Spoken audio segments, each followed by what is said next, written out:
All right, everybody. As promised, Richard and I, we're going to make this video in regards to what was spoken about last Sunday, maybe even going into a little bit the Sunday prior.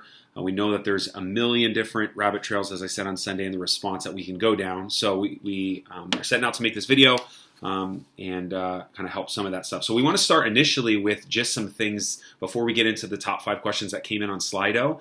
There's some things that we thought would be important to share with some of that stuff. So Richard, if you want to kick us off, that'd be great. Yeah, I think it's important that within these discussions sort of set up what we're trying to do. I think it's important to keep in mind what the pro-life position is that we're attempting to defend. And I just put it down, I'll just read it. From the moment of conception, there's a human being who is a person of intrinsic moral worth who should be protected from lethal violence. That always needs to be kept in mind when you're answering questions. What is it I'm attempting to defend? Because sometimes the situations brought up can be really crazy, difficult, and many of the cases brought up end up having this structure. Hey, can I destroy this life because of the following situation? Fill in the blank. And it may be a real situation, which we're going to talk about some of those, whether it's rape or incest. It could be a made-up situation as a thought experiment. What about we saving embryos in a fertility lab, those kinds of things. Second thing I'd want to mention is that every ethical system and every ethical position in those two different things, the system that we have and the positions we hold within it, like a pro-life position, will always have tensions within them in dealing with highly difficult ethical situations. And so not every contentious issue, not every tough issue has a nice, tidy answer. I think there are answers to all these questions, but some of them, they push the ethical system, they push the ethical position in some tough ways. And some of these situations are just difficult all around. And so, but every ethical position faces that. So simply because we find ourselves, oh, that's tough to answer, and maybe I don't have the full answer yet, doesn't mean you ought to relinquish your position in light of the truthfulness of the unborn life. So I just want to start there. No, that's legit. And I would even add to that, I think that's great. I'm going to steal this, Richard, because I read the last 2 days, Richard had suggested this book on Sunday as just that. And the last couple of days, he's right. It's real tiny. You can read it and get through it. It gets all the questions. But to your point, there are certain things, I think it's balm to our soul to be able to say certain things. You know what? I don't know exactly what to do with that yet. So let me think a little bit through that. I think that's important for us instead of putting on a facade like we have the answer to every question. Like, okay, I need to wrestle. There's always something to wrestle with. So yeah, that's really, really good. And maybe we feel about that way with some of these 5 questions. So, these are things that for us as a church came up, and we'll work through the 5 as quickly as we can. And we know that you guys have your friends who might have responses to some of those things, and we as elders want to continue to be resources however we can in navigating some of that stuff. So let's do it. The first question that comes up, Richard, I'll ask you, and this is obviously the big question that always ends up coming up, is can you debunk the rape and incest argument, and where should the church stand on these specific issues? Right. I think it's always important to keep in the context, at least in the background, or perhaps in the foreground even, that we're talking about 1% of abortions are due to rape. And that figure usually comes from a pro-choice site, the Guttmacher Institute, that's associated with Planned Parenthood. And so 99% of the abortions we're talking about don't have reference to that. And so it would be bad to make public policy or even our ethical decisions based off this slim number. Now, that 1% is important. And it's crucial. And I think I want to avoid, I don't want to encourage people to do this because I know there's different people watching this have different views. And some of you are already, hey, I'm already gung-ho into pro-life. I'm ready to have my conversations, ready to be on social media. I want to avoid a glib answer. I want to avoid sort of this logic chopping abstraction. And so I deal with this question. I've been on college campuses with the pro-life, activism, with the billboards and everything, and students come up and ask this question. A young lady, she's 20-something-year-old, coming to some 50-year-old guy, and my thing in that moment is, I don't know her.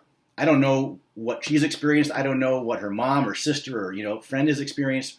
And so I always start by just talking about, hey, we're talking about a situation where a woman has been violently and aggressively violated.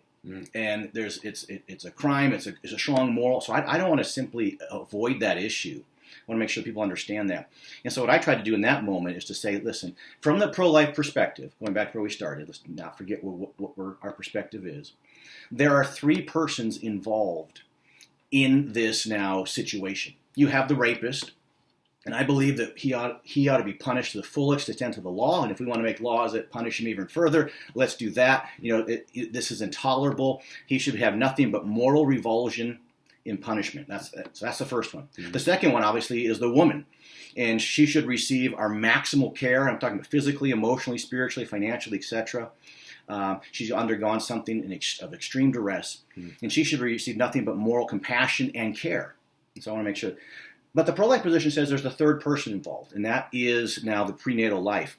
In this, person should receive protection, and so this should receive nothing but moral concern and protection. Mm-hmm. And so again, what I say in that context now, to commit a further act of violence against one of those persons, namely in this case the prenatal life, does not solve the problem. Now, I recognize people will bring up all sorts of things. Well, what about it's going to be difficult to carry that child? Maybe I have this child and I don't want to give it up for adoption, but I look at it and I'm reminded of that rape all the time and all those kinds of situations.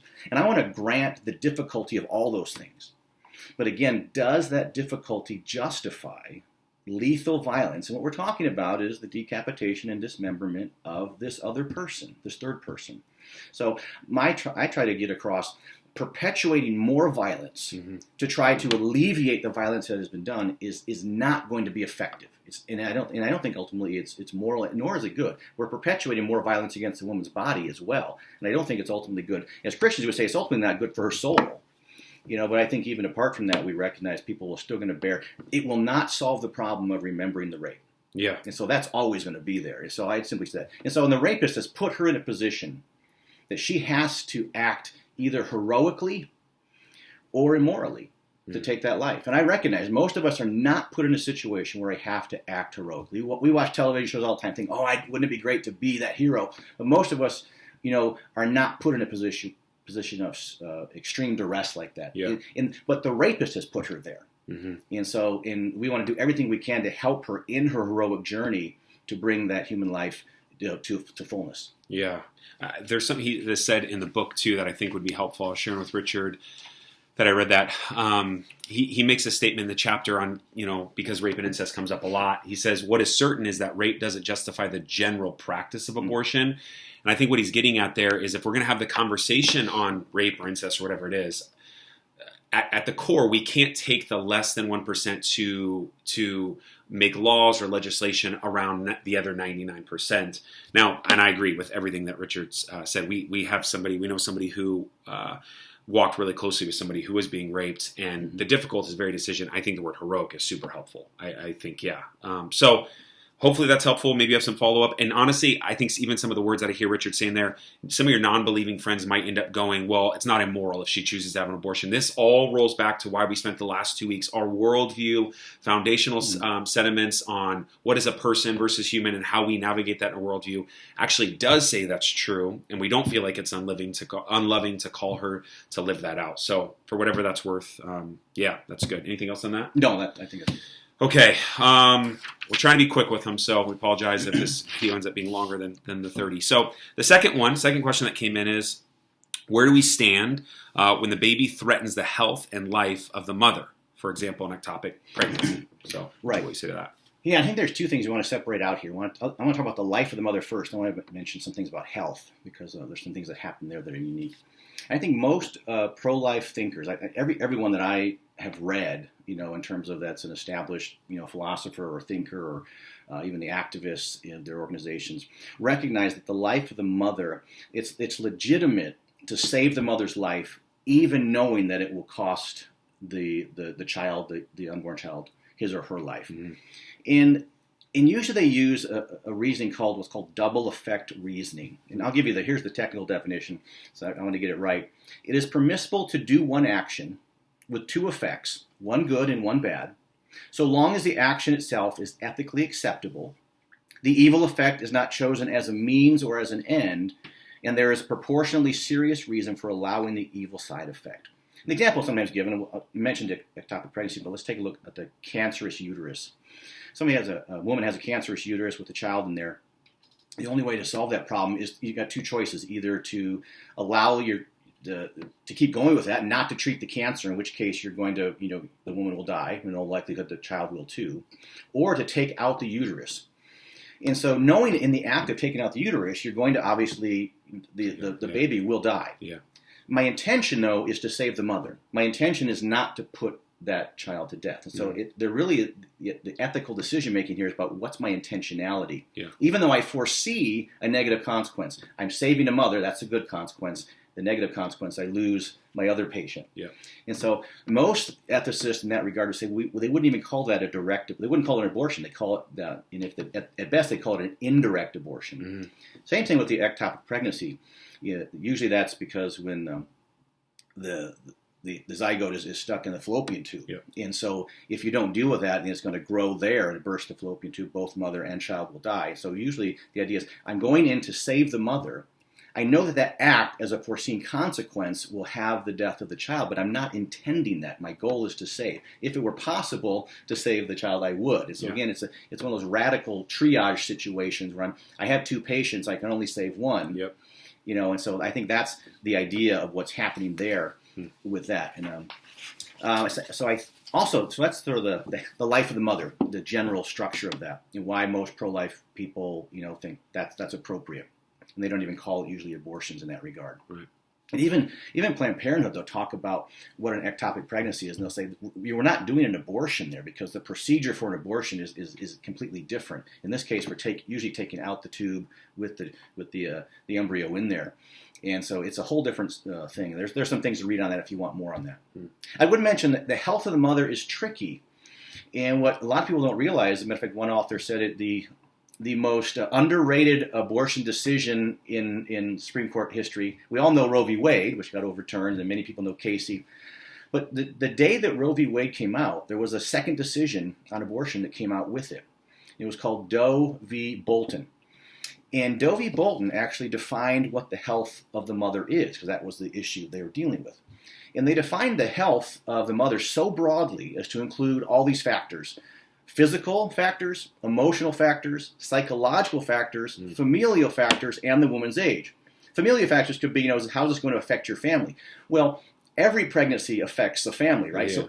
So every pregnancy, under this definition of health, has health consequences. As a matter of fact, there was a doctor, an abortion provider, Warren Hearn, who back in 1997, she said, I will certify that any pregnancy is a threat to a woman's life and could cause a grievous injury to her physical health. So he's going to say, hey, listen, you give me the pregnancy, you give me the situation, and I will tell you, it's an issue of her health. It's even an issue of her injuries to her life, because it's this expansive definition.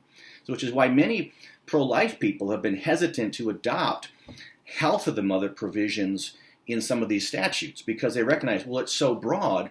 Even psychological health, well, what pregnancy won't affect you psychologically? And all you have to do is find the doctor to say, well, yeah, this is going to affect her, and therefore now it's justified, which is why Roe v. Wade justified abortion all through the 9 months. People sometimes think, it's only a first trimester. No, it effectively, because of Doe v. Bolton and its definition of health. And so could there be ways to specify the limits of health in maybe a legislation that are not as expansive and broad? And perhaps there is, and I think there was even some pre-Roe legislation that had that. So, but that's where you want to be careful, just with the nature of health. How expansive is the definition? And because many times that definition expands so as to create that right to an abortion. Yeah, I like the continued analogy of like, this is a triage. So you're making a decision for the first two questions, and even a little bit into this third question. They have to do with, it's like, well, hold on, are you talking about the mother? Are you talking about the baby? It's like, well, it's not as quick and to your point of originally quibs that we'd want to be able to answer with. So that's super helpful. All right, third one is, how do we respond to the argument, it's my body, as well as we're valuing the fetus more than the mother? What do we do with that? Right, and I think there's the simplistic version you're going to find in social media. It's my body, my choice. Mm-hmm. Of course, the response is, well, no, there's another body involved, right. And that body is connected to the woman, but it's not her actual body. It's got its own set of chromosomes. It's got its own things happening, internal to him or her, and so it's its own unique life with its own unique right. So I think that's the simplistic way, but I think there is something more here that we need to address and we recognize. And some more sophisticated thinkers are saying more by this. They're recognizing this issue of bodily autonomy, that bodily autonomy is a good. We want that. We want that as a patient. You go into the hospital, I want the autonomy to say, well, no, I don't want to have that put in me, or I don't want to pursue, maybe chemotherapy at this time, or I don't want to do this or that. That autonomy that I have, what happens in my body, is important. But I think, you brought up Hendrik van der Breggen's book. He talks about that it's important, but we don't live in a social vacuum. There are others that we interact with.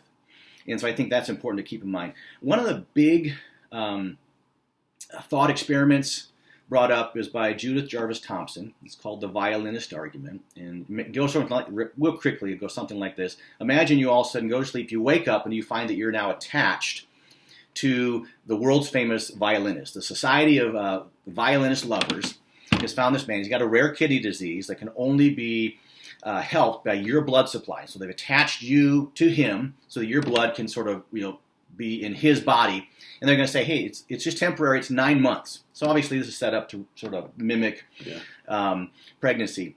And so Judith Jarvis Thomson said, well, we would be justified in unplugging ourselves. My bodily autonomy. Nobody has the right to simply take over my body and use it for its purposes. And so there's I think, an intuitive appeal to recognize, well, yeah, it makes sense.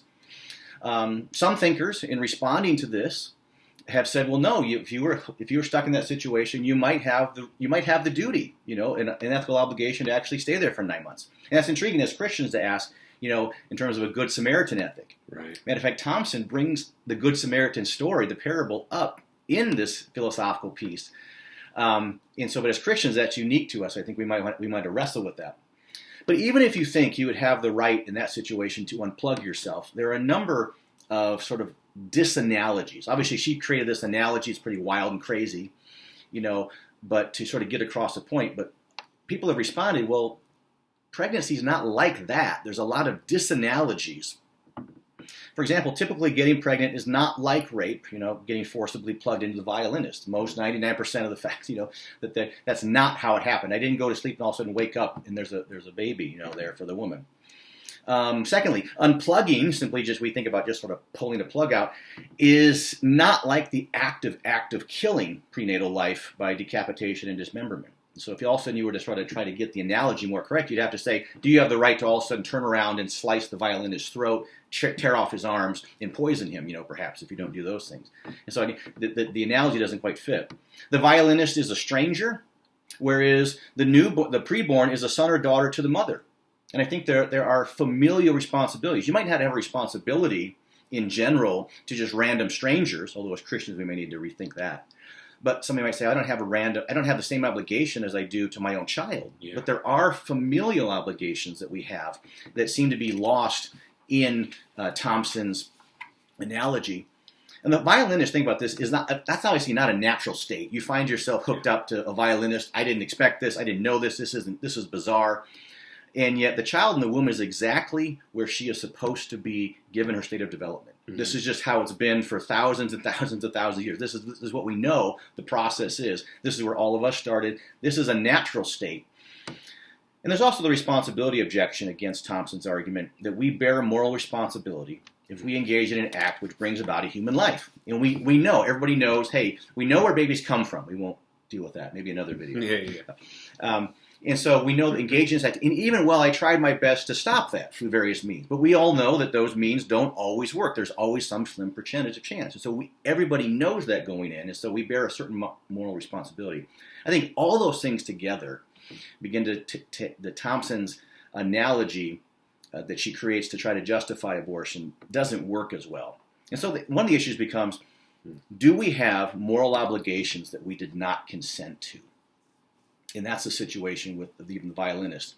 And some people say, well, no, I don't have any obligation to another unless I agree to them. And a lot of ethicists think that's not probably a good way to reason about, responsibility and moral responsibility. For example, if, we talk about this over breakfast, if you're in a cabin miles away from nowhere and all of a sudden you hear something at the door and there's a newborn baby there, let's say a 3-week-old baby laying there, and there's no one around, there's no one in any vicinity, do you have a responsibility to care for this one? I didn't consent to this. I didn't ask for this. I didn't say, hey, Amazon, deliver me a baby. But now I'm confronted with another. Yeah. Do I have a responsibility? I think most ethicists, and I think as Christians we have to say yes. In that sense, I'm in the proximity of one who is in desperate need. Mm-hmm. And I have the means minimally. I'm not being asked to empty a bank account. I'm not being asked to rip off my right arm. I'm not asked to do really anything heroic in this moment, but simply take the baby inside and provide basic care. I don't know yet for how long or those kinds of things. And I think those kinds of things are helpful. It's really a model of ethics. Do I have obligations that I did not consent to? Most of the time we consent to things. Oh yeah, I agree to that. But I think this model of just what's called expressive individualism, that all that matters is that I get to express myself and I have no obligation to anybody else unless I consent. Number one, that's not a Christian version of ethics or a Christian view of reality. And I think even most non-Christians, when they start thinking about it, that would lead to some bad places in their thinking and maybe even their own ethical system. So those are things that we can begin to say about that. Yeah, I think on top of that, it's not even just a Christian version of reality. The reality of the reality is, and this is something I brought up probably 2 months ago, I would love to know if you're, in these conversations with your pro-choice friends or whatever it looks like, really begin to press. The point of this question assumes that the baby is a person. So if that's, okay, a person or at least a human life, everything that Richard just talked about, what now obligation do they have with all that? I would love to know, just in general. Okay, let's say we remove all governmental regulations for what the government has to say about what a woman can do with their body. Okay, your body, your choice, you get to do with whatever you want. Let's grant them that for a second, okay? If that's true, I would love to know if, okay, we're giving you that. Can you give us that this is a person and to destroy it is murder? What would be their answer? Genuinely, I'd put it back on them to go, then what is your response to this? Because we're saying we agree it's murder. And I think if you roll it back to Richard's point, we have lots of regulations on women specifically, but humans, like we don't let women prostitute themselves. They're not allowed to walk around naked in public. There are things that we put on women already, men and women, of course. So I think to Richard's point, yeah, there's just that in general, just as a starting place of, no, like you don't just get to do what you want with your body. And then on top of that, yeah, assumes the fact that if there's a newborn baby, which is a person within the womb, you do have a responsibility and you don't get radical individualism. So I don't know. That's what some of the stuff you're getting at, or you'd add to anything of that. But I'll just add the one last piece that they asked the question also asked, are we valuing the fetus more than the mother? Mm-hmm. I would simply say, no. We're according both the value of life. Both have a right to life. I mean, in without hearing more about what's behind that question, but I think the basic answer to that is no. We're not. We're going to nuance that a little bit as we go forward, but really, they both get the value of life. They both have the intrinsic right to life. And so by honoring that right to life in the womb, we're not in any way, I think, diminishing or valuing it above the mother, but we're according both the dignity of life. I love it. And we're going to get to the fifth question, but I know we keep going back and forth on this one, but this is brilliant. Just as for us as a church, remember this. Remember core values, that your worldview is Christian. And in your worldview, you believe God's ways are ultimately what is best for humanity, no matter what they are. And so if he is saying this is what is best for humanity, it's crazy. In the pro-choice, pro-life conversation, one of the reasons outside of all the ethical things that are going on, biblical reasons I think it's wrong to murder a baby, is actually, to Richard's point, I actually do believe the pro-life stance actually does care for both, where the pro-choice stance cares for neither, to be honest with you. Like if you walk it out, the worldview that they're spouting off is not our worldview. We're saying, actually, no, if this woman would have this child and that people would rally around him, and that's an important part. As the church, we need to rally around these women and help them in their heroic journey, as Richard brought up forward. But it actually will be better for them. Mm-hmm. Having an abortion will actually be worse for them. And so just remember that. Remember, hold fast to the fact that you believe this is ultimately for their joy and good. Just as that. So that's a good point. Glad you picked that up on that last part of the question. All right, so the fourth question that came in, we're at a little over 20 minutes. Should we care just as much about frozen embryos as we do newborn babies? So I'll start this one. The classic example that's given in the frozen embryo, so imagine you're at a fertility clinic and there's a 5-year-old standing there, and the fertility clinic lights on fire, somehow it's on fire, and there's a tray full of frozen embryos. If we're pro-life, shouldn't we try to save as many of those frozen embryos rather than saving the 5-year-old child? We'll get at a couple different things, and I'll Richard take it here in a second. I would just start with this. My immediate response is, should we care more about the frozen embryos just as much or more than the 5-year-old? And my immediate response is no. And here's where my starting place, and we can navigate how we get there exactly. But there's a few things. Number one, just keep in mind that frozen embryos, we do believe are life. Like that, I'm not denying that. But as Richard even talked about, part of that conversation requires environment. And what we know about frozen embryos, the chances of birth are somewhere between 20 to 60% for those frozen embryos. So that means 20 to 60% of that tray, 100 of those, only 20 to 60% are actually going to be implanted and end up being born. Well, there is one being of those 101 beings that has 100% chance of being born and living outside of the womb, and that is the 5-year-old. And so, the example, and some of this Richard will lean into a little bit, is you're making a terrible decision. I'm not saying that we shouldn't save the embryos if possible. Of course I want to, for multiple reasons. But you're forced in this moment to make a really quick decision. And if you're just running the math in your head as quickly as you can, I would start with that 5-year-old to save that 5-year-old. That's not to say we don't care about the frozen embryos, but starting there seems to be just, even if you're not a believer, mathematically it would make sense outside of just some of the nuances of that. So I would just start there as far as care, but I know, Richard, you have some thoughts on it as well. Yeah, no, I think that's the right way to reason on that. And I was intrigued by this phrase by one of the pro-life philosophers that I ended up quoting in the sermon, and Christopher Kaiser. He wrote this one sentence. He says, "The pro-life view does not claim that the human zygote or the human fetus possesses all the moral importance of a fully grown human being." I think it's in help because we intuitively seem to recognize that. What's capitalized on this by the pro-choice side, and why this is brought up, the embryo rescue case is brought up, is to try to show that you're inconsistent. Mm-hmm. You don't really believe what you say you believe. If you thought they were really life. And what we recognize, it is human life. It should be accorded value and accorded the right to life and protected from lethal violence. And again, like the things you brought up. But there are different ways to assess harm. And so this is more of a philosophical distinction. This is brought up by, again, Christopher Kaiser. He mentions, he tells a story. He says, imagine Ryan and Lisa, they both buy a Prius, each one buys red, one buys blue, with cash. The very next day, both of their Priuses are stolen. They don't know each other. They're just two different people. Both of them are stolen. In one sense, in terms of the intrinsic loss or intrinsic harm, the intrinsic aspect, they both lost the same thing. The intrinsic harm is exactly the same, whatever Prius costs, $20,000 or whatever dollars. And so that's the intrinsic loss. But there are also circumstantial harms. So this is another kind of harm. Intrinsic harm is the loss of the object. The circumstantial harm is, like in this story, Ryan is an Uber driver, and his sole way of making money is driving. So he needs this car. So to lose this car is to lose his means of support. And you could even make the story out. He supports a family, and so now the circumstantial harm just sort of bleeds out. Lisa bought her Prius because she likes to bike everywhere, walk everywhere. She's planning on using it maybe 1 to 2 times a week. So the loss, in one sense, for both of them is exactly the same. Mm. Hey, we both lost a Prius. And yet the circumstances around that are different, and so it actually affects Ryan more. We recognize that all the time. We recognize that happens.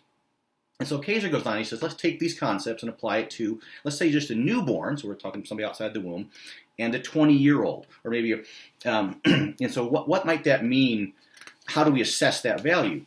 Well, in one sense, for them to lose their life, I'm going to say a fetus, a child in the womb, and a 20-year-old. They both lose the same thing. In one sense, the Prius is their life. They both lose their life that's intrinsically valuable. That's the same. It's the same value in that sense. But the 20-year-old has some other things going on that we have to assess, such as he already has a connected link with family and friends that have responsive realities. Perhaps he's responsible for other people. He's performing goods in society. These are all aspects that go into assessing the moral harm that's done to his loss of life. Mm-hmm. And so we're not saying, because there's some unique things that are at play in his life, therefore the unborn, the prenatal life doesn't count. Mm-hmm. It's still intrinsically the same, and yet these circumstances surrounding that. And so I think those kinds of things, we recognize this all the time. We'll recognize, hey, the death of a mother with small children versus the death of someone who's not a parent. Yeah. It's like, and again, we're not saying, your life doesn't count because you're not a parent, right? But we're recognizing, wow, that she's got small children. Now they're going to have to be raised and grow up without their mother. If they're 3 and 5 or 7. Sometimes the role that a person plays, the why we protect the president, whether you like him or her or not, the role they play in our country and sometimes even the world brings value. There's moral goods that are at play there. And so to lose that person is a greater loss in one sense than the other. But no one therefore says, oh, therefore the person who's not the president therefore doesn't count, or their right to life doesn't count, or that is somehow justified to kill them. So I think the way you were reasoning, Sean, about the embryo rescue case is exactly right. We don't want to assess all those things. And so I think we can recognize both the intrinsic value, our pro-life commitment, and also that intuition, well, why I might rush and save the 5-year-old, more. And I'm not, by doing that, I'm not saying those lives don't count. This is a triage situation. It's almost like a battlefield situation where you're I can't save all life. I can save one. The decision I made in that moment was based upon maybe some factors. And even if somebody says, but those weren't relevant, at no point does that justify taking those lives. No one's walking in there and destroying either the 5-year-old or the embryos. Yes. And so we're saving the best we can. And I think you can make a case as to why you might save the 5-year-old over the embryos, precisely for the reasons you brought up, some of those circumstances. They're already in a state of stasis. And as soon as they're out of that state, they're really, unless they put in the right environment, they're in a state of dying right away. Whereas that's not necessarily the case with the 5-year-old. So there are some relevant distinctions you can make that I think don't deny the humanity and the value of the intrinsic value of life for the embryos. Yeah. Do you find a lot on the college campus, and this isn't in our notes or we didn't talk about this, but it feels like a lot of these pushbacks are trying to find logical fallacies and stuff always in the extreme. Like we're sitting there going to your point of like it's a triage battlefield. You could save this general or this, no one soldier. Well, naturally, we would know they're both going to die. I can only choose one. Of course, the doctor wants to save both.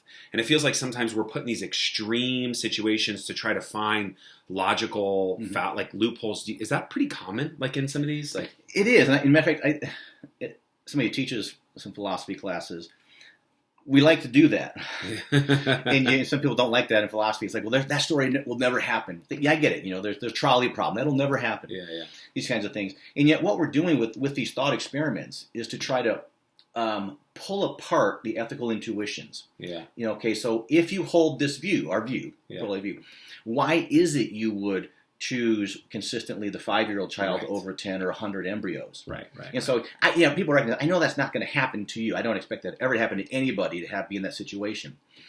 Although in 2005 with Hurricane Katrina, there was a firefighter who grabbed 1,400 embryos. Really? And later on in 2007, one of the babies was born. The parents named him Noah because he came out of a flood. No way. Yeah, Robert George and Tollefson in their book Embryo, they start the book out with that that's story. Some goosebumps stuff right there. That's wild. And so, so some of these stories, that in case you're in that situation, you might find yourself in some crazy situation. But yes, those stories are put forward to help us reckon with our ethical intuitions. And so by doing, like with this story, we recognize, okay, are there distinctions I'm having to make? And so Kaiser makes the distinction, hey, what about intrinsic harm versus circumstantial harm? And I think we can begin, that to me, that distinction is helpful. And so it helps us think more carefully. So that's the function of some of these crazy thought experiments like violinists and and embryo rescue cases. Oh, man. Yeah. No, that's wild. You didn't share that with us before we talk. All right. We're already at 33 minutes. Let's do this last one. This last question that came in was, how should we respond to the whole life argument, i.e. Christians only care for the unborn life and don't support policies that benefit all life? So we're pro-birth, but we're not pro-life. Right. And again, you just need to know that's just simply not true. Mm-hmm. In the mid-'90s, there was what's called an article about the early 90s called the pro-life pivot. The pro-life movement found themselves to be seen as, hey, how come we're seen as the bad guys? And so out of this group of a number of pro-life organizations got together, the leadership, and they said, we need a new tactic. And so the slogan was, love them both. Love the child in the womb and love the mother. And so out of that became the Crisis Pregnancy Center movement, sometimes called Crisis Resource Centers, or Pregnancy Resource Centers now, that blossomed across America. Their crisis pregnancy centers ratio versus the Planned Parenthood, 3-1 across America. In Arizona, it's almost 5-1. I saw that from Center Arizona Policy recently. Some states 11-1. So again, look, in those resource centers do not receive government funding. I mean, I was part of a church where we gave thousands of dollars worth of material, and they give those things out to the mother. Hey, if you're going to have this child, we're going to be there with you to provide for you in very tangible, physical ways, both counseling, psychological help, as well as financial help. Yeah. The adoption rates amongst Christians, at least some Barna research from 2013, was twice as much as other people. And so again, the facts like that are important. Where do Christians put their charitable giving? This is a stat that I found from a number of years ago that I think was just fascinating, because you don't hear this. This was a time when people were saying, oh, all the church cares about is the issues, these culture war issues of life, this issue of pro-life, and sexuality issues of homosexuality, marriage, and those kinds of things.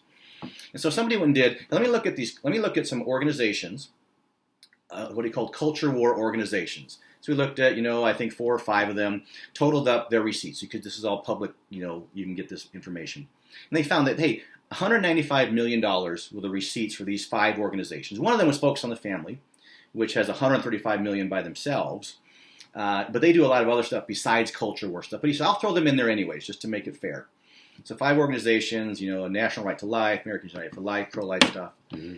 And so $195 million. He says, now I'm going to look at 3 Christian anti-poverty organizations. Christian, not like Red Cross, other things, just Salvation Army, which is broadly Christian, but 3 specifically Christian. World Vision, Compassion International, Samaritan's Purse. And you look at, okay, what do Christians do with their money? $195 billion, so less than $200 million mm-hmm. culture war. For the poverty relief, it was $2.1 billion. And that's just not a fact, no. So people say, you Christians, all you're interested in is these. If you knew the facts, you Christians, all you're really interested in is promoting anti-poverty efforts around the world. Nobody would balk at that, would say, okay, that's a good thing. And so I think to know those kinds of things is simply not true that we're only interested in the unborn life. Yeah. We are speaking to a cultural issue. We are speaking to a cultural moment. We are speaking to an issue when human beings are being put to death by lethal violence. We're speaking to that issue, but it does no help, I think, to have somebody from the sidelines yell out, but what about this? What about foster care? What about this? What about free education? What about this? What about immigration? It's like, I don't have to solve every problem. Mm-hmm. Before I can begin to speak to this issue of a fundamental right to life. Yeah. But it's simply not true that we only care for unborn life. The question also mentioned, don't we support policies that benefit all of life? And again, I think I alluded to this in the sermon. Policy questions are difficult, because this issue of life shouldn't be. We protect innocent human life from lethal violence. That ought to be a baseline for our ethical system. Mm-hmm. What do we do about immigration? What do we do about this policy? What do we do about child tax credits? All these kinds of things. We can make good cases back and forth on those things. And I think those are things to wrestle with and interact with. But we don't need to solve all those problems. So number 1, it's simply not true, and there can be legitimate debates about public policy issues. And we need to be challenged. And if we're being inconsistent, we need to rise to consistency. But that doesn't justify, again, going back to where we started, our basic position, we ought not to take innocent human life by these violent means. Yeah. And so the fact that I haven't figured out all these other pieces, or maybe have disagreements with other pro-lifers on these issues, doesn't justify relinquishing our pro-life position. Yeah, and to your point, 10 times the amount. The data shows 10 times the amount that is given from Christians to all these other world ways of serving. Correct. Just the data is just empirically, it's just not true. Okay, so this is super helpful. Thank you for this, Richard. I think at the core, you're probably left with maybe some other things or would want to follow up. I'll finish the way that we started. If there are other things that you go, okay, yeah, but this, I just want to push this book again. This was helpful. Usually when a pastor gives a recommendation, like, yeah, maybe, but I took Richard up on this, and it only took me 2 days to get through, and it's super simple. What about this question? What about this? What about this? And some of them are real small, like a paragraph small, and here's how I would answer that question. So if you can, pick that book up, and then we would love to help you navigate all this stuff. We know there's a lot of things going on, so let us know how we can help. Other than that, we appreciate you. We know it's 40 minutes long. We said it was going to be 30 minutes long. It's pretty par for the course even for a Sunday sermon. So we appreciate that. Hope you guys have a good day, and again, we'll talk soon if you have any questions.